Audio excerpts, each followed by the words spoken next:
hierdie episode van Agter die Tunes. Jy het 'n miljoen streams, jy is suksesvol. Dit I beg to differ. Jy label meer deur 'n miljoen streams. Hierdie meet jy deur shows, stage presence, karakter van 'n persoon, die way jy skryf. Dis 'n moeilike ding, verstaan, om vir iemand te sê ook, jy weet, moet jy 'n platemaatskappy join of nie. Jy kan independent wees en jou eie songs laai, jou eie bemarking doen. Dis maar net 'n kwessie van jy leer maar nuwe triks. Hallo daar en welkom by Agter die Tunes, 'n backbazaar deur RSG. My naam is Barry Ferreira en ek is jou host hier op Agter die Tunes en dit is so 'n groot voorreg om weer saam met jou hier te kan kuier, soos wat ons net lekker gesels oor die musiekbedryf en wat alles aan die agtergrond of in die agtergrond aan die gang is, moet ek liewer sê, om te kyk wat gaan vir wat en hoekom en hoe die dinge in die musiekbedryf gebeur. Nou, indien jy nie laasweek se episode van Agter die Tunes geluister het nie, wanneer jy hier klaar geluister het, gaan maak gerus daar 'n draai. Ek het bietjie gesels met Dion Meyering, sowel as Haddad Viljoen, twee mense wat deel was van MK89 musiekkanaal, dalk kan jy daai naam onthou. En ons het bietjie nostalgies geraak en gepraat van wat daar aan die gang het, hoekom het dit so groot impak gehad, hoekom was dit so suksesvol, maar ook hoekom het dit tot 'n einde toe gekom. So, wanneer jy hier klaar geluister het, gaan maak gerus daar 'n draai. Maar in hierdie episode van die Backbazaar gaan ons oor iets praat wat ek dink baie kunstenaars mee sukkel, of kom ons sê nie sukkel nie, kom ons sê eerder vroeg en stoei, want dis die hele ding van, as jy nou 'n nuwe kunstenaar is, jy is 'n sanger, jy wil nou 'n naam maak vir jouself, wat is die beste opsie? Gaan jy op jou eie aan die gang as 'n onafhanklike kunstenaar, of teken jy by 'n platemaatskappy, 'n record label, om daai half ondersteuning te kry wanneer jy nou begin met jou beroep as 'n sanger? So, dit is die gesprek wat ons gaan hê in hierdie episode van Agter die Tunes. Record label of independent artist? Dit is die vraag en ek het twee gaste vir jou opgelaai vandag om so 'n bietjie beter insigte te kry van presies wat gaan vir wat.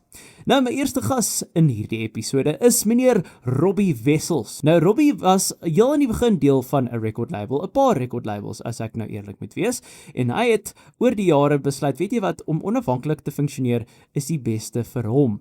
En my tweede gas, wie mee ons later gaan gesels, is Lofi. Nou, hy is ook iemand wat deel was van 'n platemaatskappy, maar hy het toe ook onlangs oorgeskuif na onafhanklik te wees. So ons gaan met Robbie gesels oor die independent gedeelte van die gesprek en dan gaan ek later met Lofi gesels oor presies wat 'n record label vir jou as 'n kunstenaar kan bied. So dit is waarna jy kan uitsien in hierdie episode. So kom ons begin met ons eerste gas, die Iwe, Robbie Wessels. Nou, in die musiekbedryf in Suid-Afrika het 'n mens gewoonlik twee keuses. Jy kan of kies om met 'n label of 'n record company te gaan, of jy kan op jou eie funksioneer. En my eerste gas in vandag se episode van Agter die Tunes is die een wat die naaste opsie gekies het, want hy funksioneer as 'n onafhanklike kunstenaar en dit is my groot voorreg om meneer Robbie Wessels te verwelkom hier op Agter die Tunes. So Robbie, baie dankie dat ek met jou kan gesels vandag. Harry, dankie vir jou man, lekker om met jou te chat. Ja, nee, so ek dink my eerste vraag aan jou is, hoe gaan dit met Robbie Wessels? Ag, dit gaan goed met my, jy weet, ek is mos maar op my happieste as ek, jy weet, as ek kreatief kan wees en ek het lekker vakansie gehou, maar nou is dit lekker om weer terug in aksie te wees en lekker songs te skryf en dis maar vir my die lekkerste. En ek's nou amper besig om weer 'n musiekvideo, skiet môre 'n musiekvideo, so ek is baie opgewonde. Lekker, nee, klink my of dinge bedrywig daar aan jou kant is, en ek dink is vir my lekker om te hoor dat jy nog steeds passievol is oor musiek, want jy is nou, as my wiskunde reg het, so net oor die 20 jaar nou amptelik deel van die musiekbedryf. Ek dink jou eerste album het in 2005 uitgekom, né?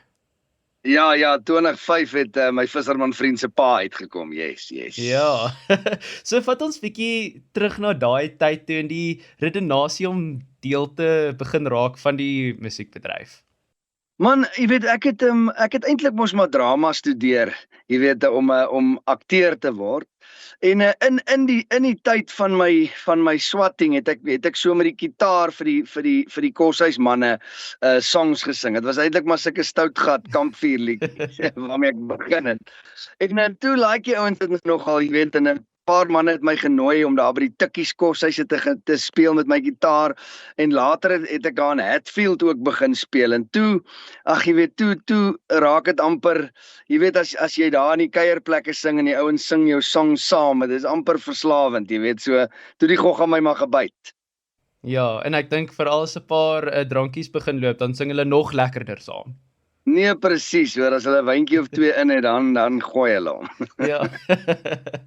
Nou, obviously soos ek genoem het, ja, of kom ek sê liewer so, die musiekbedryf het nou redelik baie verander oor daai tyd in die laaste 20 jaar as ons kyk aan daai tyd was dit CD's gewees, nou is dit streaming services. So dink jy die musiekbedryf het vir die beter verander of nie?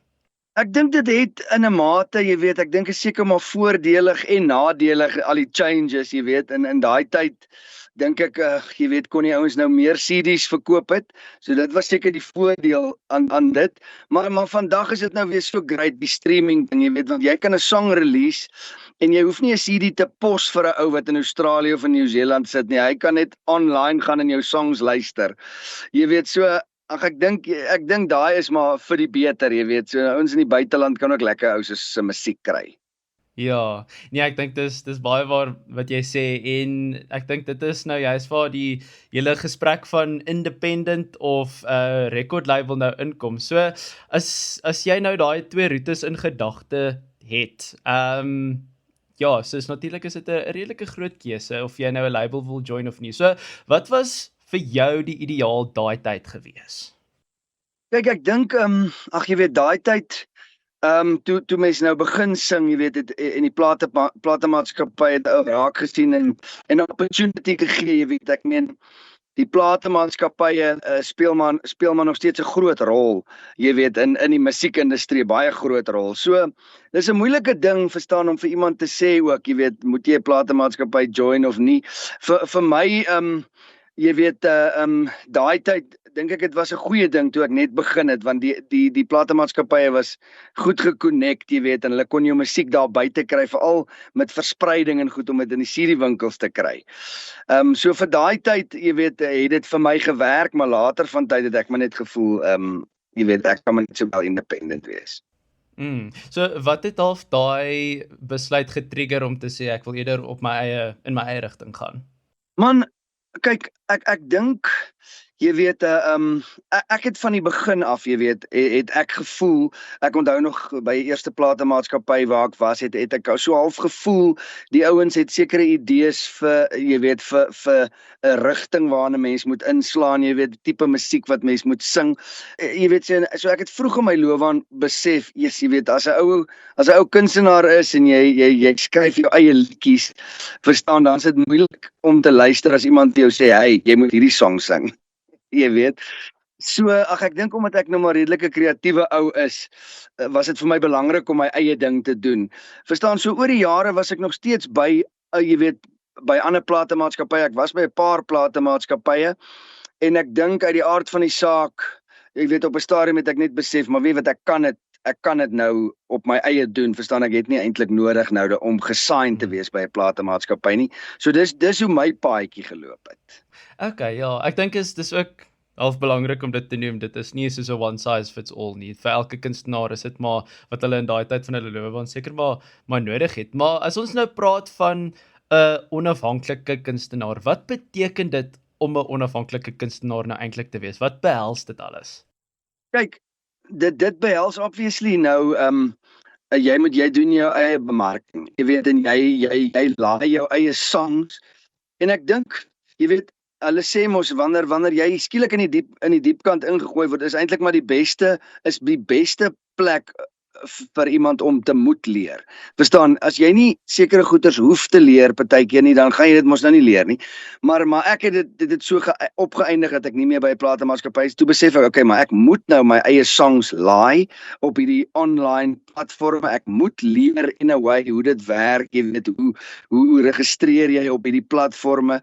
En uit die aard van die saak, toe ek dit begin doen, toe raak dit vir my al hoe lekkerder, jy weet, en toe besef ek maar, jy weet dit is nie so moeilik soos wat mense dink nie. Jy weet 'n kunstenaar kan eintlik self vandag jy kan independent wees en jou eie songs laai, jou eie bemarking doen. Dis maar net 'n kwessie van jy leer maar nuwe triks, jy weet. So vir my was dit maar daai manier. Jy weet ek was in die diep kant ingegooi en besef nou moet ek dit self doen. Ja, so is dit eintlik net daai half die bemarking en eintlik die distribusie van die musiek wat die grootste verskil is. Weet nee, ek dink in 'n mate ja, maar ook ja, ek dink grootendeels die bemarking, maar ook om te verstaan hoe werk hierdie kyk die ouens wat die musiekindustrie bietjie verstaan sal nou weet, jy weet, hierdie platforme soos DistroKid en CD Baby en al hierdie platforme is mos nou waardeur jy jou songs laai sodat jy dit op Apple en op iTunes en op al daai platforme moet kry, jy weet, en dan kom die hele kwessie in van jy moet met Apple Music en met Spotify kan kommunikeer op 'n manier, jy moet direkte kontak met hulle kan hê sodat jou songs geplaylist kan word. En hierdie is alles ook nou net goeters wat ek geleer het nou in die laaste jaar. Voor dit was my songs nie op die playlistings nie. So dis nie net die bemarking nie, dis ook al daai goeter, jy weet, al daai goeters en nou moet jy self op kontak maak met radiostasies en al daai tipe goed, so ja, daar's so 'n paar aspekte. En dis vir my baie interessant om te hoor. En dink soos as jy nou self kontak moet maak met hierdie streamdienste, soos waar begin 'n mens nou eintlik? Wat was daai eerste stap gewees wat jy gevat het om te sê, "Jessie, ons moet nou hierso 'n plan maak, anders gaan ek nie my musiek kan uitsit nie." Dit was nogal scary hoor, maar weet jy nie, ek dink dan sou ou bevoorreg om aan ander ouens in die musiekindustrie. Ek onthou ou Peer van Heuwels Fantasties. Jy weet, ek het eers vir Bok gebel, ou Bok van Blerk en want toe het hy ook nou al so 'n bietjie begin self 'n paar goeders doen en hy sê toe vir my nee, ou Peer van Heuwels Fantasties het hom weer baie gehelp. So toe bel ek vir Peer en hy stel my toe nou eers voor aan DistroKid en ook die ouens by Apple. Hy het vir hulle 'n mail gestuur en sê Robbie is ook nou independent. Jy weet, so dis hoe dit vir my begin het. Mens met altyd iemand wat 'n ou help waarvoor ou dankbaar is. Ja, nee, definitief is soos wat hulle sê, it's not what you know, it's who you know. Ja, absolutely, ja. Ja, en wat sou jy dan sê, jy wat nou al van albei kante nou was, is die grootste voordele daarvan om 'n independent kunstenaar te wees?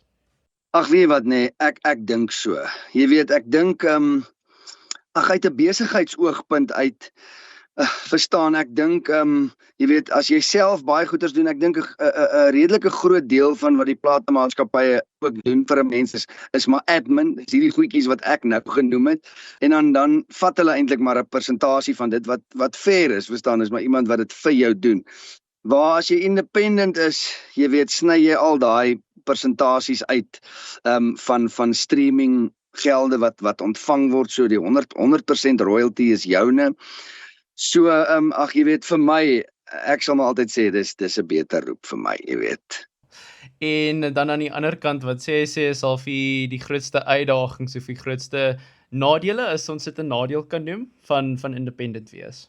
Die nadele dink ek is wat ek besef het, jy weet, is ek dink in sekere aspekte het die platemaatskappye maar 'n groot hulle het 'n groot hoe kan ek sê 'n invloed op hierdie streaming wêreld. Verstaan? So ek dink die platemaatskappye kry baie voorkeure as dit kom by baie platforme, miskien TV, jy weet, ek dink ek het al gehoor van sekere kanale ook, jy weet, wat ek wil amper sê, jy weet, hulle het nogal 'n groot voet in die deur by baie plekke. So ek dink dis die een nadeel en dan ek bedoel ja, dit is die een nadeel van independent wees, maar dan dis nou seker nou weer die challenge, jy moet maar jouself probeer inwurm by al daai plekke. Ja. Maar ek dink jy wat nou baie gevestig is in die Suid-Afrikaanse musiekbedryf, teenoor iemand wat half nou net begin as 'n independent artist, dink jy dit staan in jou voordeel dat mense weet wie Robbie Wessels is, so dis half bietjie makliker om jouself daarso in te wurm by al die verskeie plekke? Nee, 100%. En ek dink in 'n mate, jy weet, moet ek nie in 'n mate nie, ek moet dankbaar wees vir die pad wat ek kon loop, verstaan, want obviously die platemaatskappye het 'n groot rol gespeel in my loopbaan by al die platemaatskappye waar ek was wat my ook gehelp het om my naam te establish. So dit is definitief makliker. Dit is moeilik om vir 'n jong ouetjie te sê, jy weet, wat nou net begin en wat miskien nog nie 'n naam het nie, om vir hom te sê, weet wat, gaan net die independent way. Ek sal dit nog steeds vir so laaitie sê, jy weet, maar dit is definitief makliker gewees vir my, ja. En ek dink nou net, soos wat jy genoem het, die musiekvideo wat jy nou binnekort gaan skiet, is daai tipe van goeders ook wat soos 'n platemaatskappy sou hanteer as jy nog by hulle was? Bedoel jy, ja, hulle sal hom reël, jy weet, in sekere aspekte is, jy weet, is dit die deal wat 'n kunstenaar het met hulle ook. Ek weet nie of dit vandag nou nog so is nie. Ek was baie lanklaas gesign by 'n platemaatskappy, maar in die verlede weet ek, jy weet, het platemaatskappye of sekere kunstenaars dan hulle die musiekvideo betaal.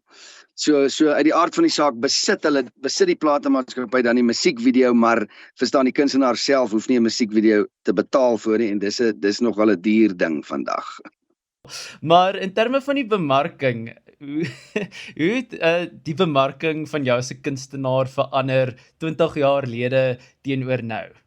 Kyk, in die verlede, ja, verstaan, ek kan nie eers lekker onthou hoe het ons songs gepromote daai tyd nie, verstaan, ek dink toe CD's uitgekom het, jy het maar gesign by 'n platemaatskappy, hulle TV ads geran en goed, so jou musiek het so half van self die pad geloop, maar nou vandag het dit nou heeltemal verander, jy weet, so nou moet jy bemarkingsvideoetjies, jy moet eers jou song laai, en dan moet jou song, so dan moet jy vir die ouens sê, okay, my song kom uit vir 3 weke, en dan het jy basies 3 weke, om nou content bymekaar te maak, en videoetjies te skiet, om hom te bemark, vir as hy uitkom die song, en dis eintlik so 'n fun proses. Ek moet vir jou sê, jy weet, vir my, ek wil amper sê dit het maklik vir my gekom, omdat ek nou 'n bietjie die acting agtergrond het, so ek gebruik nou maar my acting skills, om die videoetjies en goed te maak, so dit is vir my groot pret, maar ja, dit is heeltemal anders as jare terug. Ja, ek moet sê, ek geniet jou sosiale media baie. Ek dink, dis interessant natuurlik vir soos iemand van my generasie byvoorbeeld, jy weet, die sosiale media goeders kom half maklik, want ons het groot geword daarmee, maar jy wat nie noodwendig daarmee groot geword het nie, en met al die trends en goeders, hoe ondervind jy om half on top of it te bly met al die trends en al die goeders wat jy moet doen om jou liedjies te bemark? Ja, jy weet, ek het definitief hulp. Jy weet, ek het nou vir 'n lang tyd, is daar, jy weet, die ouens, van ek weet nooit hoe om hulle naam te sê nie, maar Influence, dis die naam van hulle company, dit is so 'n bemarkingscompany, wat nou inkom, en dan vat ons 'n dag, en gaan skiet ons nou 'n klomp videoetjies saam met hulle, en hulle is nou up to date met al die trends, en al die dance moves, en al die goed, jy weet.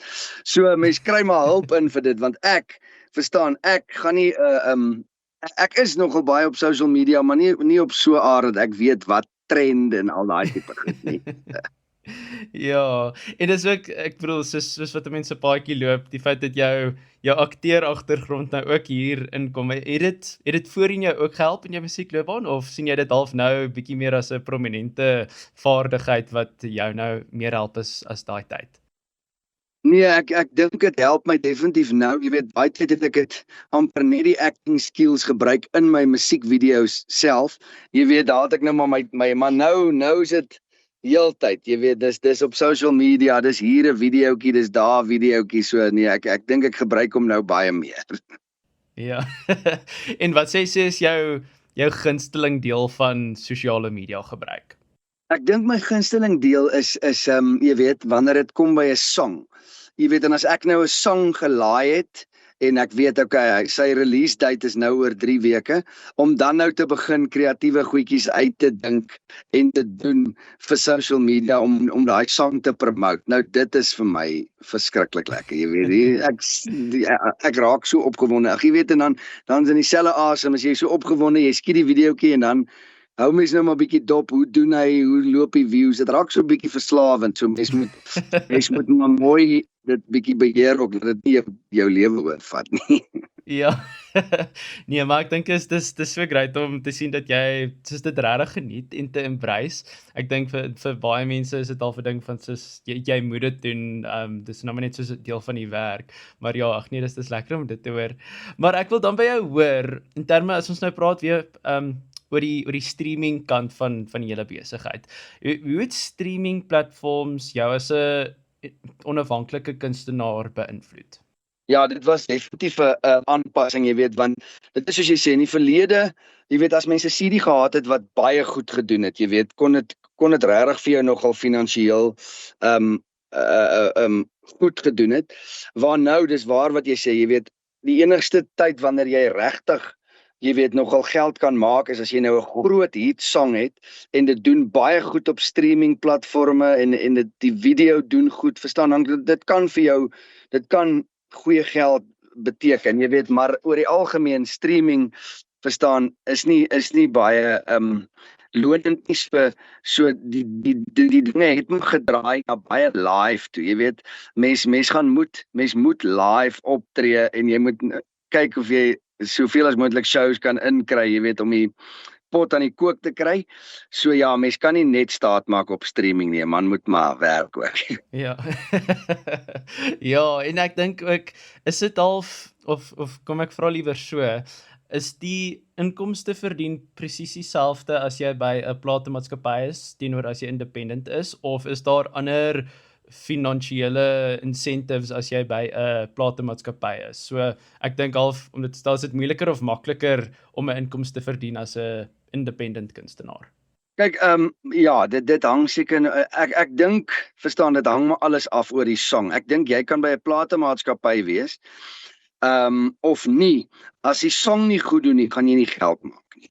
Jy weet, so of jy, as jy independent is en jy het 'n hit song miskien en jy weet, gaan jy goeie geld maak en dieselfde by 'n platemaatskappy. So ek dink nie dit is, jy weet, veral in vandag se tye, meer financially viable as jy by 'n platemaatskappy is, tensy jy nou iemand by 'n platemaatskappy het wat songs skryf en vir jou songs kan generate wat goed doen, verstaan, dan sit nou weer 'n ander ballgame, ja. En watse rol speel organisasies soos SAMRO in terme van die royalties wat jy dalk in ander plekke ook moontlik kan kry as 'n onafhanklike kunstenaar? Ja, definitief, en dis maar ook goedjies wat ek geleer het met die tyd, jy weet, wat ek self moes leer. Jy weet, ek moet sê, jare terug het mense ook geweet van SAMRO en jy het jou songs gaan registreer. Maar ja, nou deesdae, jy weet, moet mens maar altyd jou nuwe songs ook registreer en jy moet on top bly van die goeders om seker te maak ook jou royalties kom in, maar ook dan staan mos nou ander companies soos Capasso, jy weet, en wat is die ander, ek vergeet altyd die name, Sampra. En dis nou weer royalties wat mens kry van jou songs wat op radio of op TV gespeel word, en op al die platforme is plekke waar jy moet gaan registreer. Jy weet, sodat jy jou gelde kan kry. Dis nie asof hulle net vir jou geld stuur nie. So daai is alles goeders wat 'n independent kunstenaar moet weet. Ja. Ag nee, dis goed om te hoor, en ek dink ja, ons het nou bietjie beter insights oor independent kunstenaar wees. Ons gaan bietjie later oor hoe die platemaatskappy dinge lyk by iemand wat tans by 'n platemaatskappy is. Maar voordat ek jou verlaat, is dit verpligtend om 'n paar quickfire vragies vir jou te vra. So is jy reg daarvoor? Ek is ready. Okay, so eerste vraag, as jy terug in tyd kon gaan na enige punt in die geskiedenis, waarheen sou jy gaan? In enige tyd in die geskiedenis. Jo, waantoe sal ek gaan? Ek sal sê, ja, ek dink ek sal gaan in die 80s, na die 80s toe, in my geboorte era, want ek 1980 gebore, so ek sal bietjie jy weet, wou wakker gewees het in daai tyd, want die musiek van die 80s is nogal vir my lekker. Ek stem 100% saam met jou. Ek dink 80s is seker my gunsteling dekade van musiek. Genuine. Ja, nee, ek is tyd vir 'n 80s treffer. Sê my net gou, in watse era was Roxette, Smokey en daai ouens? Watse era was daai? Dit was so 70s, 80s sou ek sê. So hy kan amper val in die 80s. Ja, okay, nee, Ja, dan ek is dink dit ek dink Roxette is meer in die 80s, ja. Okay, great, Ja. great. As hy nommer 2, Bosveld of die see? Ek dink jy weet as ek in 'n ander tyd was sou ek gesê die see, maar vir nou Bosveld. Okay, nog aanvaarbaar, nog steeds aanvaarbaar, sou ek sê. Wie dink jy sou wen in 'n geveg tussen Queen Elizabeth en Betty White? Ek sal sê ek gaan sê Betty White. Betty White. Jy sien, hoekom sou jy so sê? Nee, ek weet nie. Ek weet glad nie. Okay, nommer 4. As jy enige liedjie kon claim as joune, wat sou dit wees? Dit sou dat definitief wees Anything for Love by Meatloaf. Okay, dis 'n treffer. Dis 'n ek stem saam met daai en ek dink dit is 'n goeie ene. Okay, en dan die laaste ene en hierdie is 'n baie belangrike vraag. So ek wil net hê jy moet die erns van hom besef. Dit is Okay. pineappel op pizza, ja of nee? Nee. Ai, Robbie. Jy weet, dinge het so goed gegaan tot en met nou. Jy like 'n pineapple. Ek is tyd vir 'n pineappel op pizza. Ai, shit, nee, ek nie. Dis maar wat. Ons vergewe jou vir nou. Okay, dankie. Ja, ag nee, maar Robbie, ek sê vir jou baie dankie dat ek met jou kon gesels vandag en voordat ek jou nou amptelik groet, is daar enigiets waarna ons kan uitsien in die nabye toekoms van jou kant af? Ja man, jy weet ek is opgewonde oor 'n nuwe song wat ek nou, kan ek maar sê wat my nuwe musiekvideo is? Ek dink jy is meer as welkom. Ja, jy weet ek het so jare terug het ek mos 'n song gehad, Bob Jan. En ek het nou 'n opvolg geskryf van hom in die video kom uit en die song se naam is Bob Jan en Bob Jane. So dit is 'n hedendaagse Suid-Afrikaanse Tarzan en Jane storie. Fantasties. Wel, teen die tyd wat hierdie episode lewendig gaan, sal hy beslis uit wees, soos ek seker. So gemaak seker jy gemaak 'n draai by Bob Jan en Bob Jane. As jy maar Robbie, ek sê vir jou baie dankie vir jou tyd vandag en sterkte vir alles wat jy aan die gang het. Baie dankie en thanks vir die chat.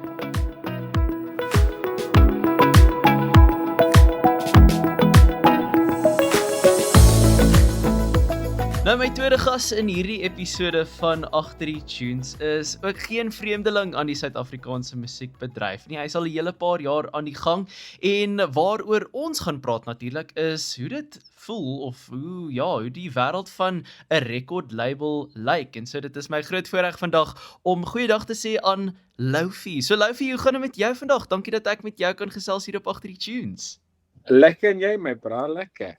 Nee, ons kan nie kla nie. Is lekker om met oulike lekker cool mense soos jou te praat hier op die podcast. Dankie my broer. Dan sê maar Loufie, ja, ek wil eerstens by jou hoor. Ons het nou daai half informal, hoe gaan dit lekker en jy vragie gevra, maar ek wil weet in jou diepste binneste, hoe gaan dit met Loufie? Nee, dit met my gaan dit goed. As jy nie wil hê dan sê ek dit gaan goed met my. Nee, ek joke. Dit gaan great met my. Alles is op 'n nice place, you know, like my mind is op 'n goeie plek. Die goed wat ek uitsit nou en wat ek oorskryf en stuff nou is meer, dit gaan meer oor my en ek dink die mense moet kind of net hulle self in my skoene sit, net vir 'n paar songs. You know, like ons skryf, as kunstenaars skryf ons baie keer vir almal anderster musiek, ons skryf vir ander mense. You know, ons skryf basically laat die audience beter voel.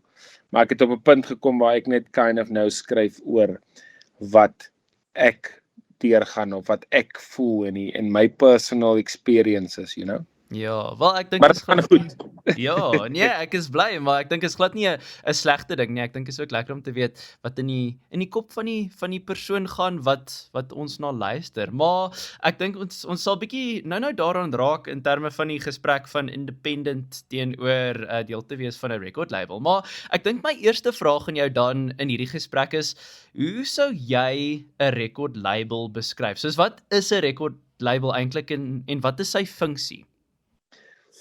In 'n mooi manier, 'n record label is net 'n besigheid. Like en ek kan dit so mooi opsom. They are business and op die einde van die dag, daar's record labels wat dit lekker doen en ek het regtig geen issue gehad met met die label wat ek aan geteken was, ek dink dit was net my tyd om to spread my wings and fly. Maar 'n record label is 'n besigheid wat basically hulle het hulle perks, hulle het hulle connections, hulle het hulle mense wat hulle ontmoet het, maar op dieselfde tyd ontmoet hulle meer en meer mense deur die kunstenaar.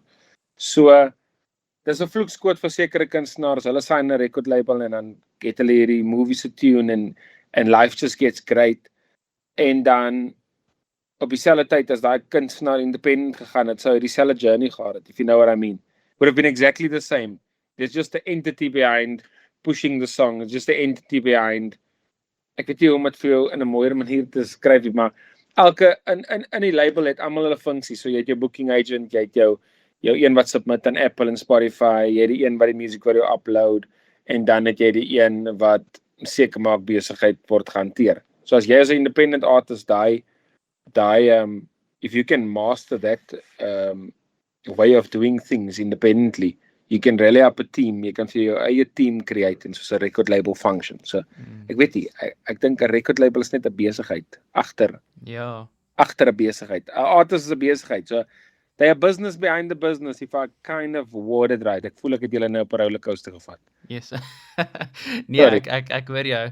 Maar ek dink ek nou half wat soos 'n buitestander is wat nou nie 'n kunstenaar self is nie. Ek kry die idee dat soos om deel te wees van 'n record label, dis soos elke soos jong opkomende kunstenaar se droom. So dink jy elke kunstenaar smag daarna om deel te wees van 'n label? Ek dink yes, want dit was my droom ook. So almal van ons every artist has this desire.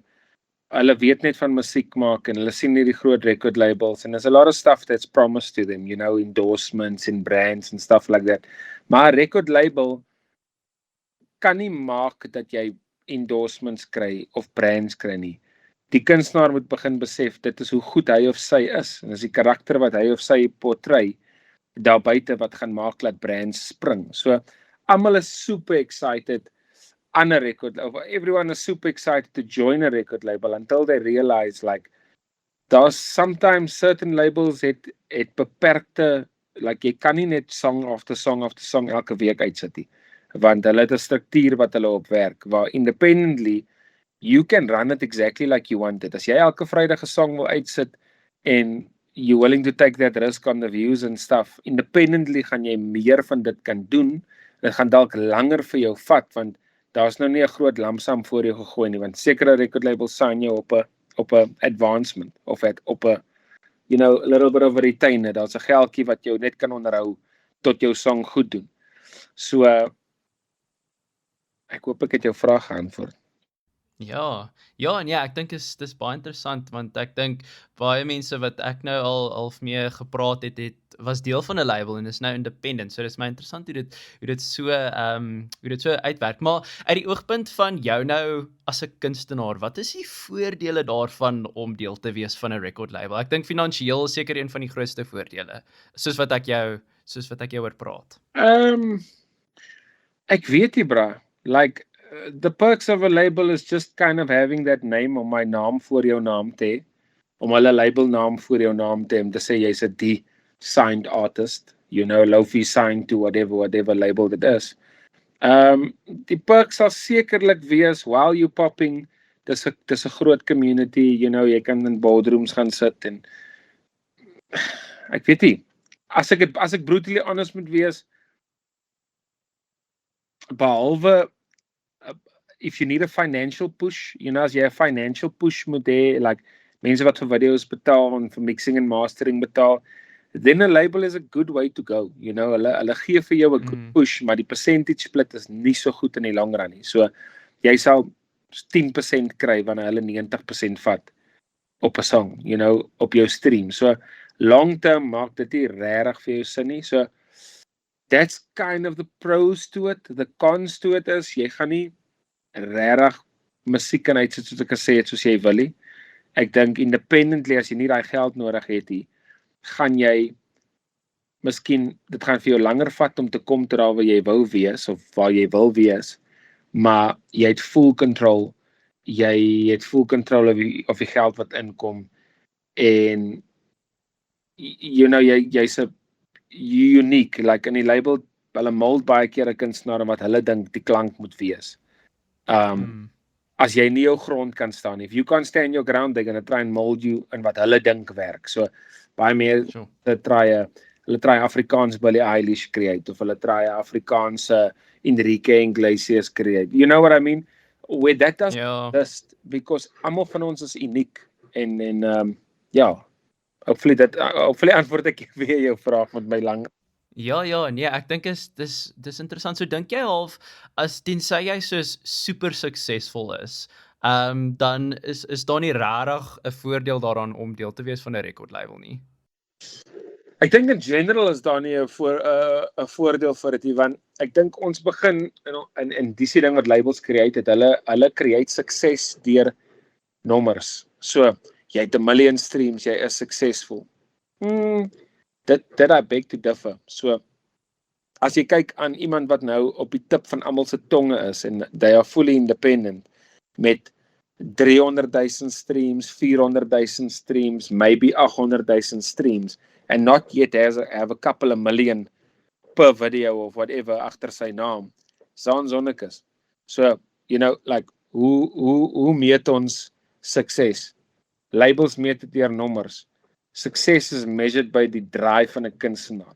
Like, Zaan Sonnekus se drive right now is, jy kan nie by dit kom nie. Die musiek wat hy uitsit, die goed wat hy doen, he's a young François, met all respect to al twee kunstenaars. Hy's 'n young François van Coke, and he's busy building a name above anything, as jy verstaan wat ek sê. En dit kan jy nie meet hoe 'n label dit meet nie. 'n Label meet dit deur 'n miljoen streams. Hierdie meet jy deur shows, stage presence, karakter van 'n persoon, die way hy skryf. Do you know what I mean? Ja, dis vir my, ek hoor jou en ek dink Zaan Sonnekus is jy's 'n baie goeie voorbeeld, juis omdat hy ook deur daai hoe sal ons sit noem, 'n bietjie van 'n konsternasie met sy vorige label gegaan het. So ek dink maar soos wat jy noem dat daar nogal 'n paar limiting factors is as jy deel is van 'n record label, soos wat ek nou hoor. So in terme van creative freedom byvoorbeeld, hoe sou jy sê wat is die limiting factors as jy deel is van 'n record label? Ag, dis weer eens die time frames van songs uitsit wanneer hulle wag vir sekere nommers om te wys. And just like A&R bestaan nie meer nie, want daar's niemand wat meer na shows toe gaan en gaan kyk wat se songs werk nie. Want soms debut jy 'n unreleased single en jy sê vir hulle like, dude, die song gaan in, maar hulle wag nog vir die vorige song om 100,000 streams te maak. You know, so that's kind of the limiting factors, like time frames. Wanneer mag jy release? Wanneer drop jy? Ons kan nie Vrydag release nie, want daar's 5 ander kunstenaars wat release. You know, we independently, is jy like, ek worry nie wat se 5 kunstenaars release nie. Like, die mense wat hierdie song gaan love is gonna love the song. You know what I mean? So, dis dit. Maar dink jy, of toe jy nou deel was van die record label, hoe het jou label jou gehelp groei in jou loopbaan toe jy nou by hulle aangesluit het? Hey bra, ons het independently while being signed, het ons alles oorgevat. Ons het letterlik net alles oorgevat. Ons het my team independently het begin bookings doen en they can really pull the numbers if they want to, maar as ons nie independently oorgevat het ons maar ons beurt gewag en dis iets wat ek wou gedoen het en independently het ons ook geforce vir songs en singles en ons het ook like daar's 'n ding wat 'n label doen, as 'n song 'n sekere stream count het en dit gaan nie so vinnig so wat hulle dink nie, dan shelf hulle 'n kunstenaar, so die kunstenaar kan vir die res van sy lewe gaan hy daar op 'n shelf sit en he's gonna wait his run. En ons het kind of net we took initiative to the fact that niemand gaan dit vir ons doen nie. Verstaan jy? So om jou antwoord te antwoord, niemand het dit vir ons gedoen nie. Nie 'n label of enigiemand het dit vir ons gedoen nie. Ons het dit vir onsself gedoen while being signed. Like we had a plan, we stuck to the plan, we knew where to draw our guns. Ons het geweet waar moet ons gooi, waar moet ons nie gooi nie. So geloof my broer, as ek 'n hele ding so kan antwoord. Geloof en 'n baie sterk team. Independently. Yes. En soos wat jy praat nou in terme van streams, dit laat my half bietjie wonder, dink jy dalk in die verlede toe, kom ons sê, CD's groter was as streams. Dink jy iemand wat deel was van 'n label in daai tyd sou 'n sterker kans staan om sukses van hulle loopbaan te maak as iemand wat independent is? Dink jy half dit het bietjie nou omgeswaai met die advent van streaming wat nou obviously die hoofbron van music consumption is? Ek dink nou het alle artists dit baie makliker, because ek doen al musiek vir 10 jaar en ek het my commercial break gekry toe CD's net uitgaan. So ek het my laaste album gedoen, gaan sê jy mense. My eerste album was die laaste CD's wat ek vas kon hou. Verstaan jy? So ek dink nou het almal like the internet is there. Jy doen 'n song, jy debut dit op TikTok. Like dis nou makliker vir iemand om sukses te behaal met die tools wat nou gegee is as back in the day. You know, back in the day was it like a Now CD wat ge-advertise was op die TV en dan ons gaan Saterdag die CD gaan koop by Musica. You know, nou is dit vinniger om by jou ore uit te kom. Dit kom nou sonder enige ads, net een TikTok stream of een TikTok live of een Facebook post of 'n Instagram post wat promote is wat jy R500 op spandeer kan vir jou R50,000 maak. You know, so everything is easier now. En dis my eerlike opinie. En ek dink soos wat dit nou half makliker geword het en soos jy kan nou sekerlik meer jou brand of jou image nou meer kontroleer, maar iets wat jy nou genoem het in terme van as jy soos jou man staan, dan kan jy half jou eie weg vind. Dink jy 'n label het 'n groter sê oor jou image en jou brand of ja, soos in terme van daai molding waarvan jy praat, dink jy dit is 'n goeie of 'n slegte ding dat 'n label daai tipe van krag het oor 'n kunstenaar? Weereens, as jy nie jou grond gaan staan in enigiets in lewe nie, gaan almal kan dictate wat hulle dink jy moet wees.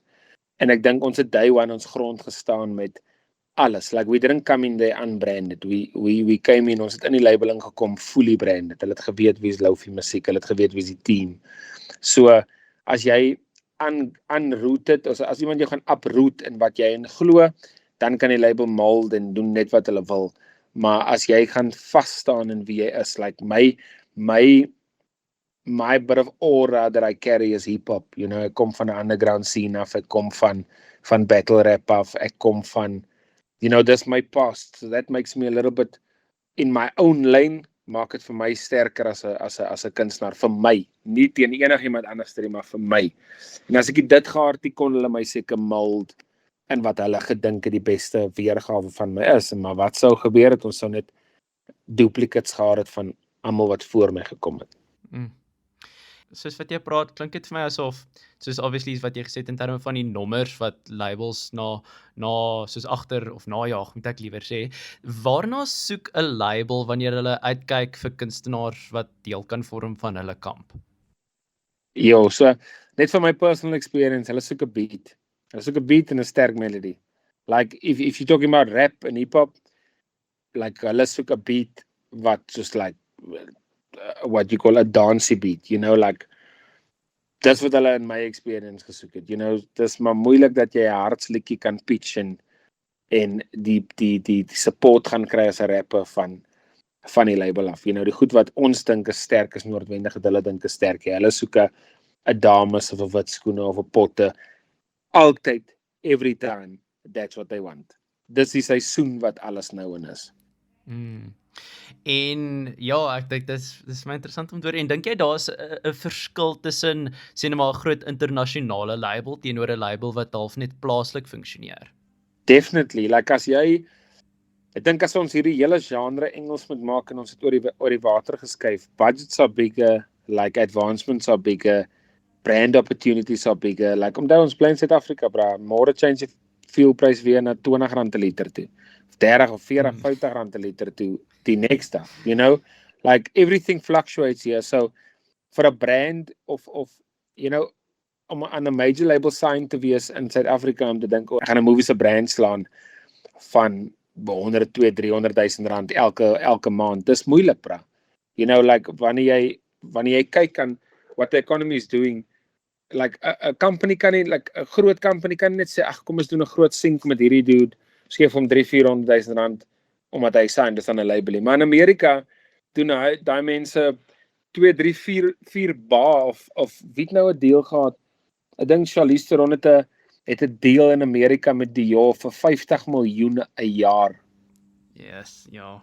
Verstaan jy? So I think if this whole genre was Engels en ons kon dit oor die water vat en dieselfde beats maybe behou, like ek dink hulle influence is groter oor see, want oor see, like as jy mooi kyk, dink net aan dit, like ons sang speel nie in Amerika nie, maar die Amerikaanse sang spin op 5FM en op Metro FM en op Jacaranda so baie dat ons Afrikaanse mense nie eens 'n slot het op die radiostasie nie. Hoe maak dit vir jou? Verstaan jy? That's my 5 cent. Ek het al die fights gehad met die radiostasies, die beste wat ek kan, maar hoe maak dit vir jou sin? Die influence is so groot dat hulle actually ons space ook infiltrate and they also occupying our space. Ja, ek dink dit is definitief 'n baie interessante gesprek en of daai half monopoly wat die oorsee se ja, ek dink half net met die groter influence wat daai groot internasionale labels het. Maar ek dink ek weet wat jou antwoord gaan wees, maar dink jy in Suid-Afrika nou spesifiek gaan die toekoms van musiek meer independent gedrewe wees of meer label gedrewe wees? Hey, only time will tell. Ek dink as die big hitters en die groot manne begin besluit hulle het genoeg gehad van labels, dink ek, you know, if the big names start speaking up, gaan daar baie upcoming kunstenaars nog nooit teken in 'n label nie. You know, dis only time will tell, maar weer eens, daar's kunstenaars wat 14, 15 jaar by 'n platemaatskappy is en hulle is soos vriende, you know. Like ons het recently 'n deal gedoen met die production team van 'n label. So die production team en Lofi Musiek werk dan nou saam in music videos. Verstaan jy? Nothing to do with the label. So mense begin verstaan dat independently in alles kan ons almal nog steeds function. You know, waar die groot corporate label kind of sy hand in alles wil hê. Nee, ek kan nie 'n deal doen vir R50,000 want ons moet 30% kry. Nee, ek wil soek R100,000. You know what I mean? So wanneer die kunstenaars begin wakker skrik en sê, you know what, ek kan 'n deal vir R50,000 doen independently. En ek kan beheer dat daai R50,000 sin maak oor 3 maande. You know, waar label gaan sê, ja, maar ons soek R180,000 oor 6 maande. You know, wanneer die artists daai tipe pros and cons vir hulle self gaan weigh en daai tipe fight met hulle self gaan hê, gaan baie mense sekerlik independent gaan, want wie die hel gee vir jou net R50,000 op 'n Woensdag?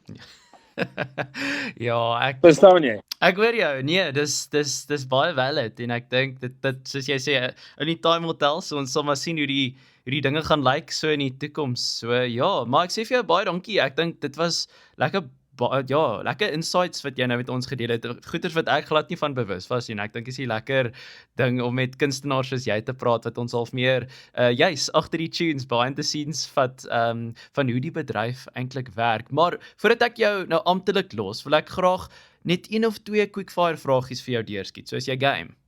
Go for it. Here we go. Eerste vraag, as jy een instrument van die aarde moes verwyder, wat sou dit wees? Oh my gosh. 'n vuvuzela. Tel dit as 'n instrument? Ja, weet jy. Ons sal dit maar hierdie keer. Ja. Yes. Okay, tweede ene. As jy een dis moet kies wat jy vir die res van jou lewe moet eet, wat sou dit wees? My Braai Grill King se pulled brisket en mac and cheese. Dit klink stout. Beautiful. Okay, nommer 3. As jy president vir eendag was, wat sou die eerste wet wees wat jy sou instel? Ek dink free medical assistance. Ja, free medical assistance en miskien baie beter help met whatever die government nou doen met housing vir mense wat die huis het. Lofi vir president. Ja, sê jou mense. As hy 'n vragie wat ek of 2 vragies wat ek vir al die kunstenaars vra is. Eerstens, wat is 'n liedjie wat jy in die laaste wyle na geluister het wat jy regtig mee gevibe het? Dit klink fanboyrig, maar Zaan en Tashay se nuwe song Dood. Beautiful song. Ja. Een van flippin' amazing song en Francois se nuwe song Bye Bye Baby. Maar sê, dit kom uit die perd se bek uit, so maak seker jy gaan stream daai outjies. Yeah. Maar die laaste vraag wat ek vir jou het, Lou, hierdie is die belangrikste vraag aan die einde van elke onderhoud. So is jy reg vir hom? Yes. Pineapple op pizza, ja of nee? Yes. Dankie. Yes. Vra mense moet op bang wees vir texture. Dit gaan staan. Die soet en suur kombinasie. Vra pineapple op alles. Even wie wat? Pineapple en avo saam. Jo, dis nou controversial daai. Vra, come for me. My DMs is oop. Lekker. Ag, wel, ek sê vir jou baie dankie dat ek met iemand wat met klas gesels vandag, aangesien ons nou met die pineapple debat nou gesettel het. Dankie. Maar net voordat ek jou groet, waarna kan ons uitsien in die nabye toekoms van Lou? Ja, dit klink my daar's 'n paar lekker dinge wat op pad is. Ons het nou seker so 'n week terug 'n nuwe song uitgesit, Nitsman. Actually 'n nuwe musiekvideo vir 'n song wat uit was, het ons uitgesit, Nitsman featuring Mr. Heinz. Dan het ons seker so 'n collabie wat opkom. Ek kan nie te veel weggee van hom nie, en dan beloof ek vir die laaste jaar al 'n bietjie hartsmusiek. So dis sterk op pad. En ja, net good vibes, good times. Ek dink meer shows, maybe 'n acoustic show wat opkom. Mense moet gaan check oral @Lofi Musiek. Follow my, DM my, chat met my, ek follow jou terug, sê jou mense. Asai. Wel, ek dink dit is die perfekte manier om so 'n lekker chat af te sluit. So Lofi, baie dankie dat ons met jou kon gesels het hier op Agter die Tunes. Ons waardeer dit super baie. Dankie my bra, waardeer jou blessings vir julle.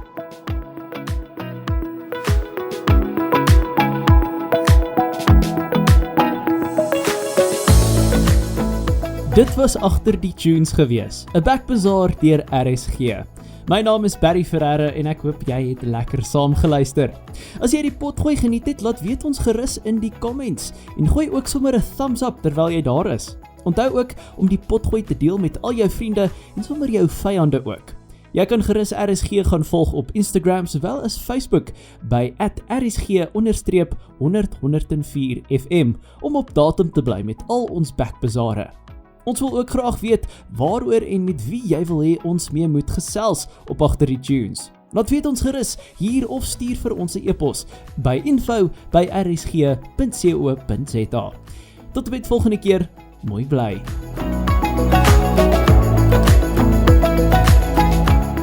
In die volgende episode van Agter die Tunes praat ons weer met 'n nuwe opkomende kunstenaar met die naam Jacobus, en nie op die radar. En ek dink toe, maar ek gaan nie hierdie kans by my laat verbyglip nie. Ek gaan hom 'n DM stuur. Absoluut. Jy moet 'n kans vat. Jy kan nie miskiet as jy nie die sneller trek nie.